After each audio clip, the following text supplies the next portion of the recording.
Negeri ini memanggilmu kawan. Belajar bergerak berbagi untuk negeri. Guru penggerak majukan pendidikan. Guru penggerak menghamba pada murid. Kreatif rancang pembelajaran. Hargai potensi, tingkatkan prestasi. Lahirkan profil pelajar Pancasila. Belajar bergerak berbagi untuk negeri. Kita menjalin kolaborasi. Belajar bergerak berbagi untuk negeri. Demi bakti pada Ibu Pertiwi.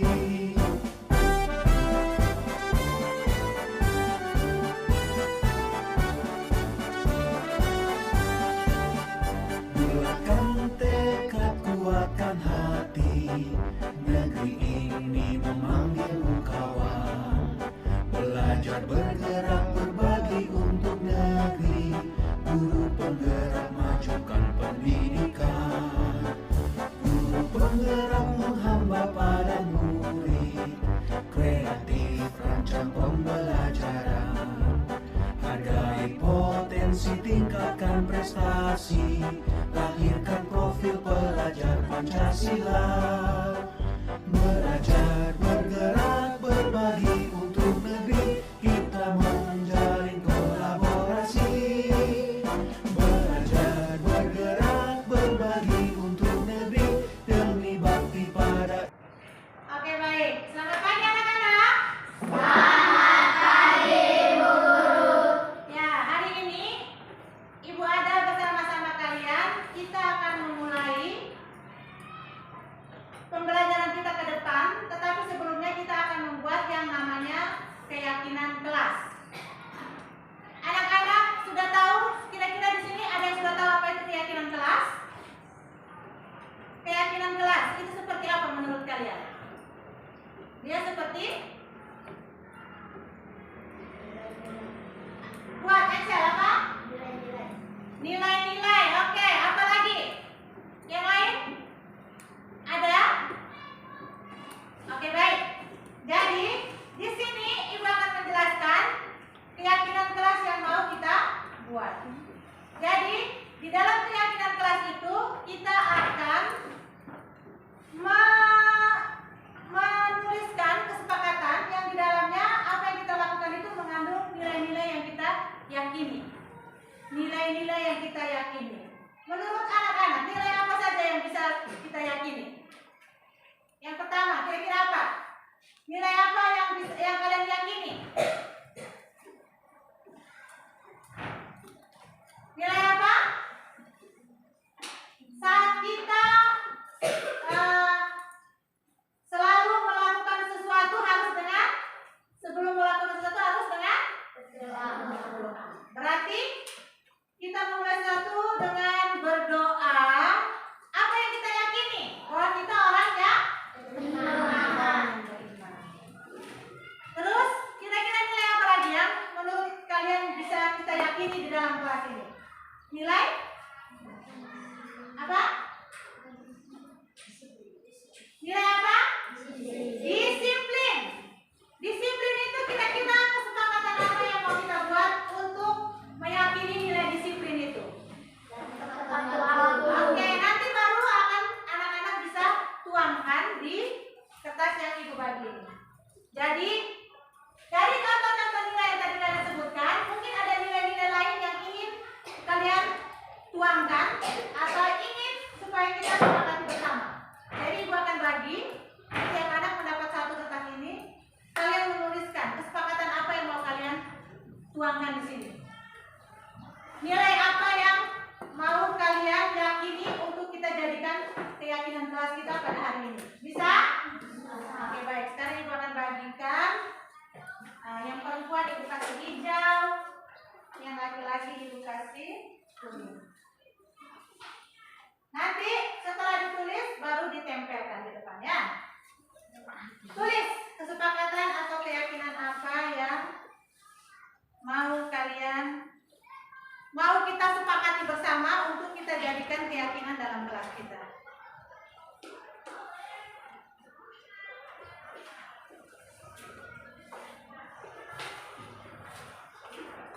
sudah terima boleh ditulis sudah. Menurut kalian kesepakatan apa yang mau kita buat sebagai kita punya keyakinan kelas?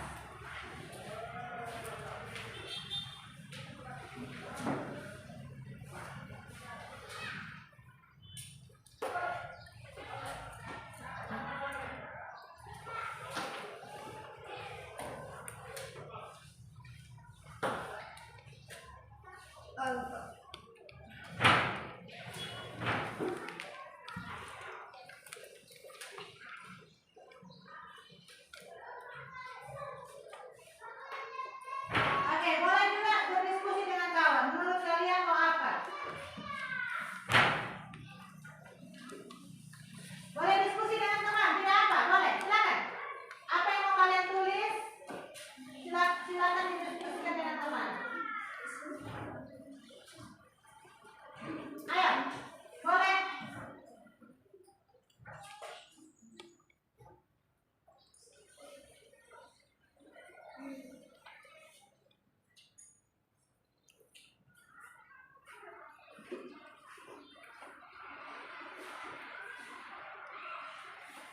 Oke, boleh diskusi dengan teman.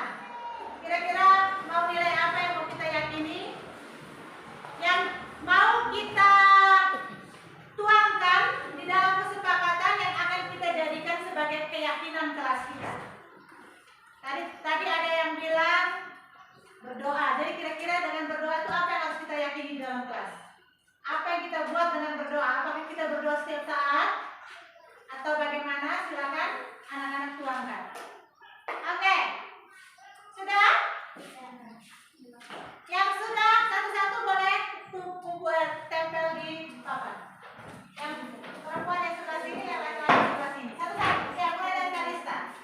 Satu-satu. Tempel di papan. Oke. Ya.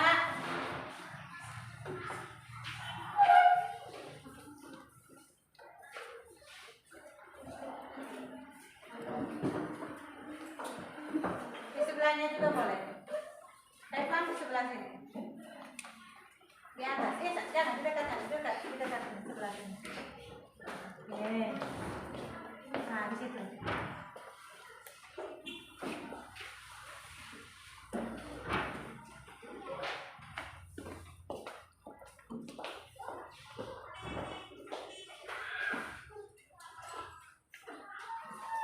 Oke, baik.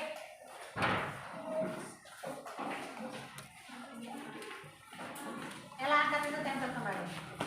Tekan yang kuat di papan ya supaya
keyakinan kelas. Keyakinan kelas.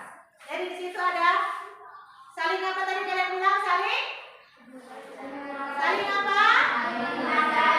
Terus saling apa lagi tadi? Apa lagi? Saling menolong. Terus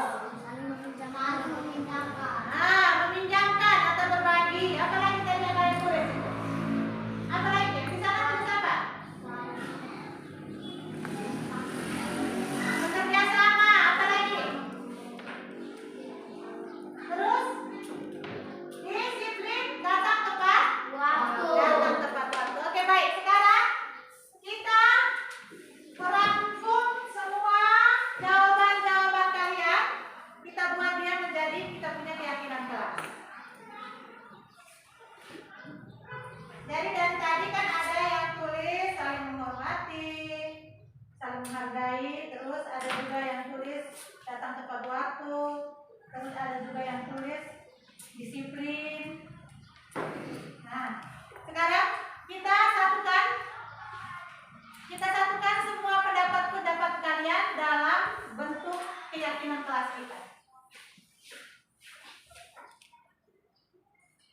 Nanti ini kita akan tempel dia di kelas sebagai keyakinan kelas kita.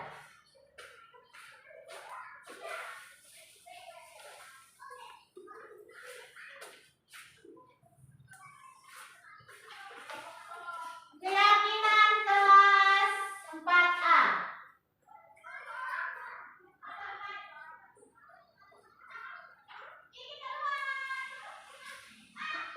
Ya, wali kelas Ibu Astuti. Oke, dari semua yang sudah kalian tuangkan, yang pertama keyakinan kelas kita apa yang pertama? Kerjasama menjaga kebersihan kelas. Bekerja sama menjaga kebersihan kelas. Sepakat? Semua bisa menjalankan? Bisa. Nah, dalam bekerja sama, nilai yang kita mau yang ini adalah nilai kerjasama atau kolaborasi. Jadi kita tidak bisa kerja sendiri-sendiri, kita harus bekerja Sama. Oke, efek diulang. Bekerja sama menjaga kebersihan kelas.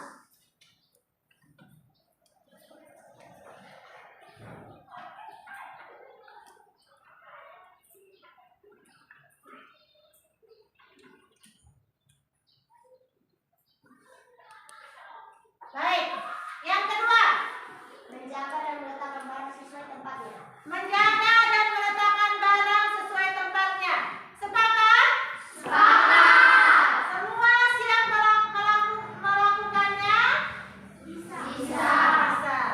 Nilai yang kita yakini adalah nilai Disiplin.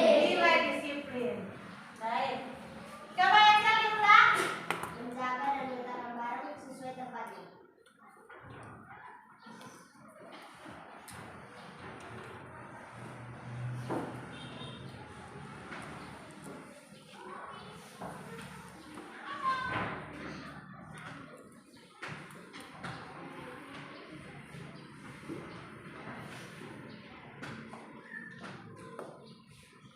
Baik. Nilai yang ketiga, apa lagi yang mau kita yakini dalam kelas? Saling peduli. Saling peduli. Setuju? Setuju. Siap dilakukan? Siap. Saling peduli apa lagi? Saling membantu. Saling membantu. Bisa dilakukan? Bisa.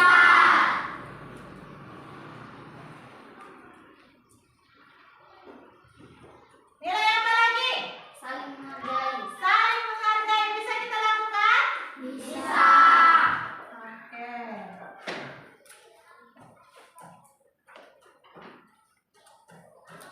Nilai yang keempat, Aktif di kelas. aktif di kelas. Bisa semua lakukan? Bisa.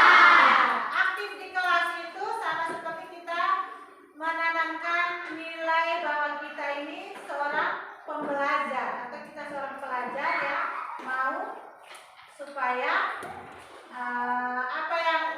apa yang diberikan itu kita pahami, dan kalau memang belum pahami kita harus bersuara atau berpendapat. Jadi kita jangan hanya diam saja ya, tetapi harus aktif di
Lakukan. Kita apa? Lakukan. Karena kita meyakini bahwa nilai-nilai itu sangat penting. Sangat penting dan kita melakukan karena kita sadar bahwa kita adalah pribadi yang berharga. Jadi kita melakukan bukan karena takut ibu guru atau bukan karena nanti ibu guru mau puji, tetapi karena kalian sadar bahwa nilai-nilai ini adalah sangat penting dan kita adalah pribadi yang berharga. Jadi orang-orang yang memiliki rasa bahwa dirinya ini berharga artinya meyakini nilai-nilai yang bersama sudah kita yakini untuk kita apa? Lakukan. Jadi ini adalah keyakinan kelas untuk kita selama tahun ajaran ini ke depan. Baik, mungkin ini saja keyakinan kelas yang sudah kita buat. Terima kasih karena anak-anak sudah berpartisipasi. Sebelumnya mari kita sama-sama tepuk semangat.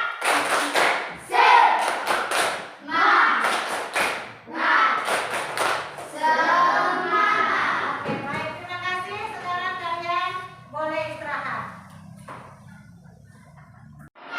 Nama saya Eksen dari kelas 4A SD Nur Sakti. Tadi kami telah membuat keyakinan kelas. Semoga kami lebih disiplin. Perkenalkan, nama saya Edven dari kelas 4A SD Nur Sakti. Kemarin kami telah membuat keyakinan kelas. Semoga dengan ayat keyakinan kelas ini kami bisa melakukan keyakinan kelas kami. Oke, baik. Selamat siang untuk Bapak Ibu semua. Terima kasih karena berkenan hadir di sini memberi kesempatan saya untuk memberikan destinasi tentang budaya positif. Jadi budaya positif ini adalah salah satu modul dari pendidikan yang sedang saya ikuti, yaitu pendidikan guru penggerak.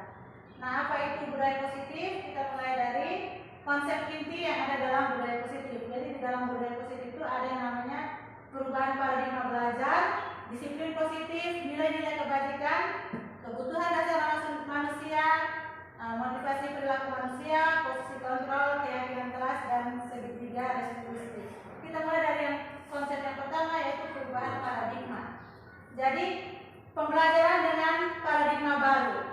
Pembelajaran dengan paradigma baru merupakan pembelajaran yang dirancang berdasarkan prinsip pembelajaran berdiferensiasi, sehingga para peserta didik belajar sesuai dengan kebutuhan berdasarkan tahap perkembangan sesuai teori psikologi modern untuk mewujudkan profil pelajar Pancasila. Jadi ini adalah elemen profil pelajar Pancasila.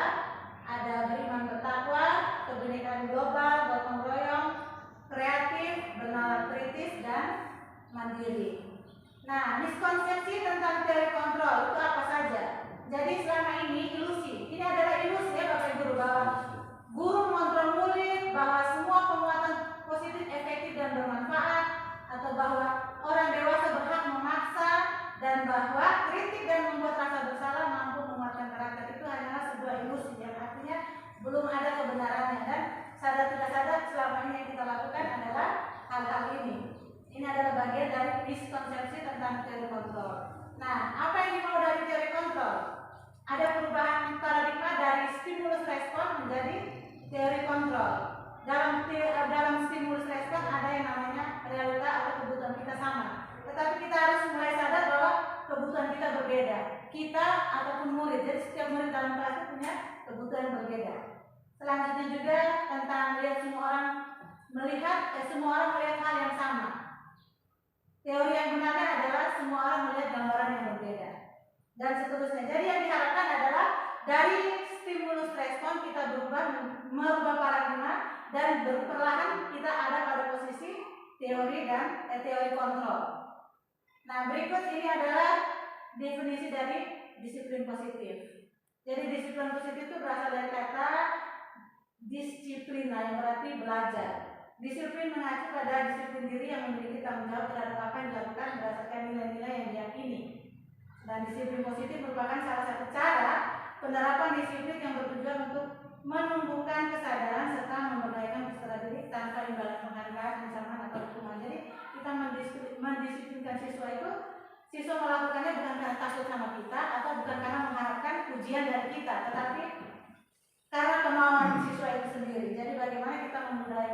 disiplin positif. Contohnya kemarin ya, contohnya kita punya program Alisa, tapi selama ini Alisa ini kita masih memonitor bagaimana Alisa itu siswa lakukan tanpa guru harus kontrol. Nah itu yang mau kita tanamkan dalam diri anak dengan penerapan disiplin positif. Ini masih lanjutannya, jadi sebagai pendidik tujuan kita adalah menciptakan peserta didik yang memiliki disiplin diri sehingga mereka berperilaku mengacu pada nilai-nilai kebajikan universal dan memiliki motivasi intrinsik. Motivasi intrinsik ini yang tadi saya bilang bahwa siswa melakukan sesuatu karena mereka punya kesadaran diri. Nah, dalam merubah perilaku ke arah yang lebih baik. Jadi tadi pagi pikir juga saya sudah mulai untuk pelan-pelan mulai kita membangkitkan kesadaran diri siswa. Mungkin pertama dari mulai ajakan dulu, nanti pelan-pelan baru kita mulai berubah sikap mereka. Nah, apa itu nilai-nilai kebajikan universal? Ini adalah yang saya tampilkan ini adalah nilai-nilai dari kebajikan universal itu. Jadi ada profil pelajar Pancasila dengan dia punya 6 dimensi, terus ada yang namanya PYP, itu ada toleransi, rasa hormat, pokoknya nilai-nilai yang baik yang diakui secara universal. Jadi tanpa terlepas dari suku, bangsa, agama, budaya atau latar belakang apapun, semua nilai-nilai yang baik itu berarti nilai-nilai universal, nilai-nilai yang kita yakini. Nah, nilai-nilai ini yang mau kita tumbuhkan di dalam diri anak supaya anak itu meyakini nilai ini, melakukan sesuatu tanpa disuruh atau tanpa mau mengharapkan imbalan. Nah, sekarang kita masuk kepada 5 kebutuhan dasar manusia. Sadar atau tidak sadar bahwa manusia itu punya kebutuhan. Guru kita juga punya kebutuhan, siswa juga punya kebutuhan. Jadi kebutuhan dasar manusia adalah segala sesuatu yang kita lakukan untuk mendapatkan apa yang kita inginkan. Seluruh tindakan yang kita lakukan memiliki tujuan tertentu dan semua usaha terbaik yang kita lakukan adalah dalam rangka agar kebutuhan dasar kita terpenuhi dengan baik. Apa saja kebutuhan dasar manusia? Ada 5. Yang pertama adalah bertahan hidup. Bertahan hidup itu adalah kebutuhan fisiologi atau bersifat fisik, berupa makanan, pakaian, tempat tinggal, kesehatan. Nah, 4 selanjutnya itu adalah kebutuhan bersifat psikologis, tentang kasih sayang dan rasa diterima. Itu contohnya diterima, dipedulikan, berbagi, kerjasama, terus berbagi dalam kelompok. Itu adalah kebutuhan tentang kasih sayang dan rasa diterima. Terus ada lagi tentang penguasaan. Di sini adalah contohnya harga diri, keinginan untuk dianggap, memimpin, berprestasi, diakui atau didengar. Jadi mungkin sadar atau tidak sadar saat di kelas anak itu ribut, mungkin karena dia butuh kebutuhan yang penguasaan ini, butuh diakui begitu. Mungkin kita kadang karena dia terlalu ribut, jadi kita tidak punya perhatian untuk dia. Padahal dia ribut itu karena dia butuh, dia punya kebutuhan penguasaan ini kita berikan, artinya kita akui dia. Jadi sadar atau tidak sadar ini kebutuhan ini yang melandasi sikap anak yang kadang kita bilang ini anak bandel sekali atau ini anak ini terlambat terus. Mungkin ada kebutuhan dari 5 kebutuhan ini yang belum terpenuhi. Nah, bagaimana kita guru menggali itu dengan nanti ada istilahnya restitusi, segitiga restitusi. Nah, dari 5 kebutuhan ini, kebutuhan dasar ini kita beranjak ke motivasi perilaku manusia. Tadi saya sampaikan bahwa motivasi intrinsik ini yang mau kita tanamkan dalam diri siswa. Jangan siswa melakukan sesuatu karena motivasi ekstrinsik, menghindari ketidaknyamanan berhukuman. Jadi mereka rajin datang karena nanti takut ibu guru marah atau takut nanti dihukum, atau mereka ini rajin kerja keras supaya ibu guru mau puji-puji dia. Jadi itu masih ekstrinsik. Dia berbuat sesuatu karena mengharapkan sesuatu dari orang. Bagaimana dari yang ekstrinsik kita tumbuhkan dia punya motivasi intrinsik. Artinya dia melakukan itu karena ada nilai yang dia yakini bahwa saya melakukan itu karena saya memang ingin melakukan itu dan untuk meningkatkan dia punya nilai diri, untuk menjadi orang yang mereka inginkan dan menghargai diri sendiri dan nilai yang mereka percaya. Itu yang mau kita bangkitkan. Jadi tadi di pikir saya sempat omong juga bagaimana kita punya anak-anak punya kesadaran diri. Mungkin perlahan, ini tidak bisa satu kali dia langsung jadi, tidak. Tetapi kalau kita mulai dengan ini pelan ke depan, pasti kita akan mewujudkan atau akan muncul motivasi intrinsik dalam diri anak, dan tentunya sekolah kita juga ke depannya akan lebih bagus. Lanjut kepada hukuman, konsekuensi, dan restitusi. Selama ini yang kita lakukan adalah hukuman dan konsekuensi. Kita belum berproses pada restitusi. Restitusi nanti ada langkah-langkahnya. Kalau yang selama ini saya sadari, yang saya baru buat hanya langkah yang kedua, sedangkan langkah pertama dan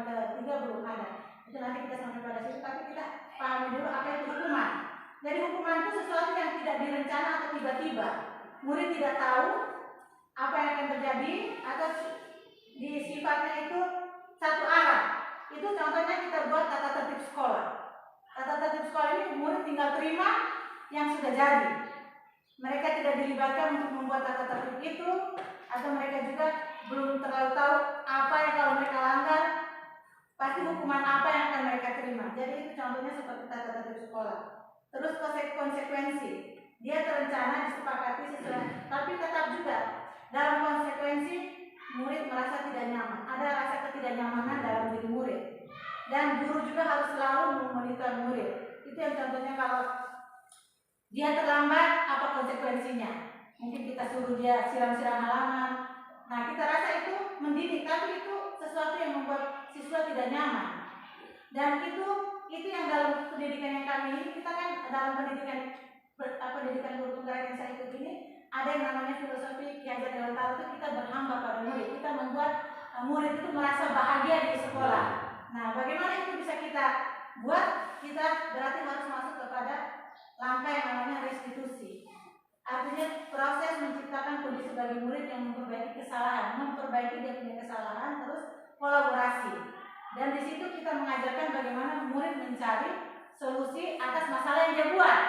Bukan arti dia buat salah kita langsung kasih hukuman, atau dia buat salah kita langsung kasih konsekuensi bagi, tapi bagaimana kesalahan yang dia buat ini kita arahkan dia untuk bagaimana keluar dari masalah itu. Artinya kita hanya bagian memandu saja, sedangkan dalam diri siswa itu yang bangkit sendiri bahwa oh saya terlambat, berarti saya harus memperbaikinya dengan mungkin saya harus bangun lebih pagi, atau malam saya tidak boleh main game sampai itu, berarti kembali ke diri siswa. Itu yang mau kita sadarkan. Jadi dia datang terlambat, tidak datang terlambat lagi karena memang dia sadar bahwa saya harus datang lebih pagi untuk memperbaiki kesalahan saya yang kemarin. Jadi bukan karena saya datang karena nanti Pak Guru marah, atau saya datang nanti paling saya datang nanti saya disuruh siram-siram, saya tahu nanti dia akan berulang lagi dia punya kesalahan. Tetapi bagaimana kalau dia mau datang pagi itu karena memang dia bilang saya mau memperbaiki saya punya kesalahan yang kemarin. Nah, sekarang ini ada 5 posisi kontrol. 5 posisi kontrol guru.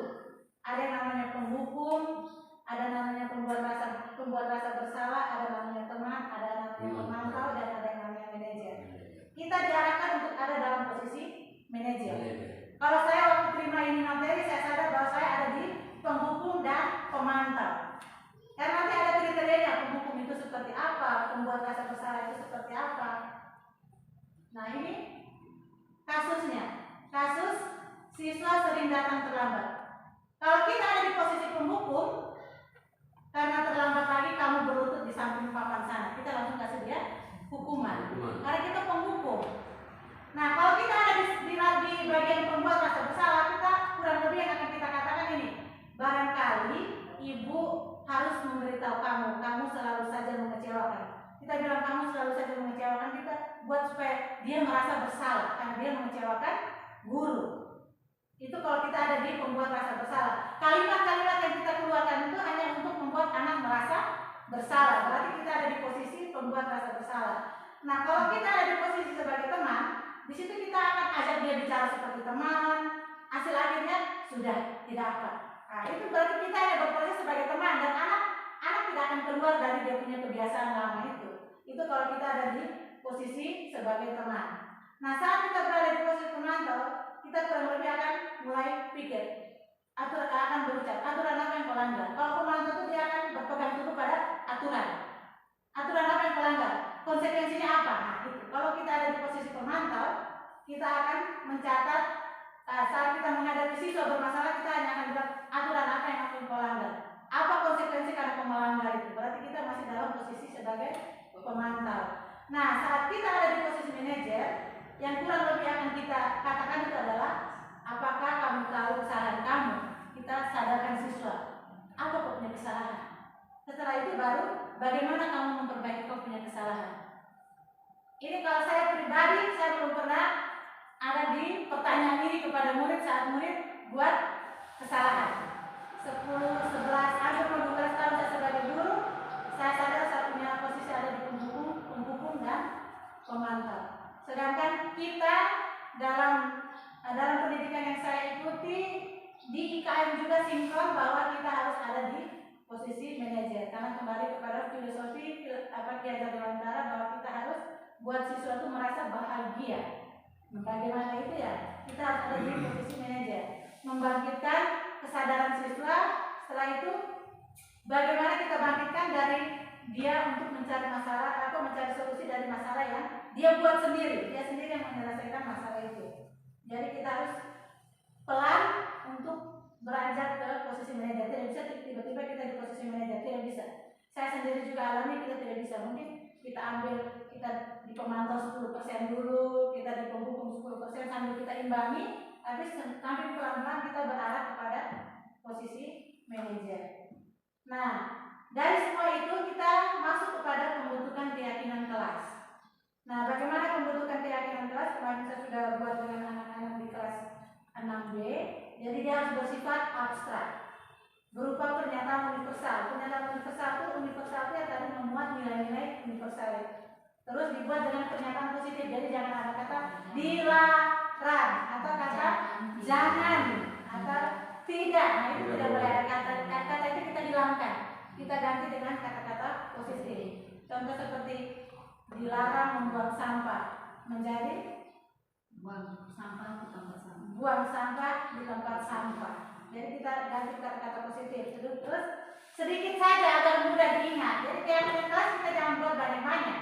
Cukup 4. Mungkin 4 itu nilai apa yang mau kita tanamkan dalam diri anak. Kita fokus di itu saja dulu. Nanti kalau sudah tertanam baru kita kembangkan ke nilai yang lain. Terus sesuai dengan kondisi kelas atau sekolah. Jadi setiap wali kelas itu wajib buat dia punya keyakinan kelas yang dia dengan siswanya sendiri tahu bahwa itu yang mereka butuhkan. Jadi tidak saya punya untuk satu sekolah, tidak, tapi kita masing-masing buat di kita punya kelas keyakinan kelas. Terus semua warga kelas atau sekolah dilibatkan. Jadi saat membuat keyakinan kelas, siswa dengan guru sama-sama berbicara apa yang kita mau bawa, kesepakatan apa yang mau kita mau. Jadi sama-sama setuju. Jadi saat menjalankannya kan kita juga sadar itu kita sama-sama buat. Jadi kita sama-sama harus lakukan yang kita buat keyakinan kelas itu. Lanjut kepada, nah ini segitiga restitusi yang tadi saya maksud. Kalau kita ada di posisi manajer, berarti kita harus setiap menghadapi siswa yang bermasalah kita harus pakai pendekatan segitiga restitusi, yaitu suatu dialog, proses dialog yang dijalankan oleh guru agar dapat menghasilkan murid yang mandiri dan bertanggung jawab. Jadi di segitiga restitusi itu ada 3 tahapan yang namanya menstabilkan identitas, validasi tindakan yang salah, dan menanyakan keyakinan. Nah, kalau berdasarkan prinsip, kalau saat menstabilkan identitas, kurang lebih yang kita ucapkan seperti yang ada di kotak berwarna coklat itu. Berbuat salah itu wajar, tidak ada manusia yang sempurna. Ini yang kira-kira kita sampaikan kepada anak. Itu kita stabilkan identitasnya. Artinya saat dia berbuat salah, kita jangan langsung tunjuk-tunjuk dia.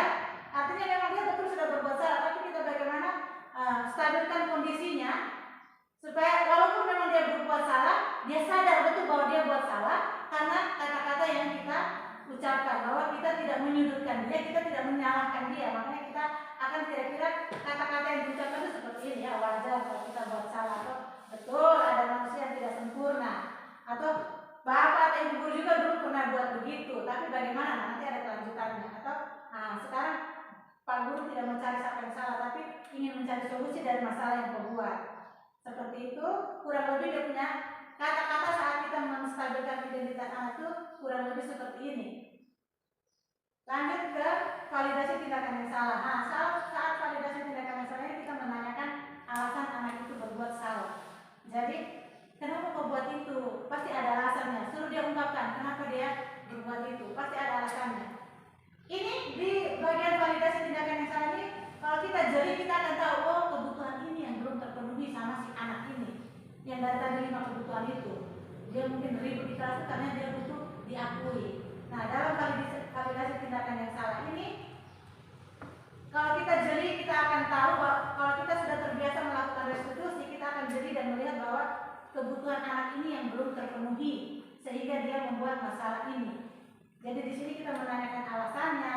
Di sini kita juga tidak menyalahkan dia, tetapi kita bilang, oh tindakanmu itu baik karena kau tidak sampai pukul dia, atau kau tidak sampai berbuat sesuatu yang lebih lagi dari yang sekarang dia buat. Jadi kita walaupun tindakan yang salah, tetapi kita mengarahkan bahwa apa yang dia buat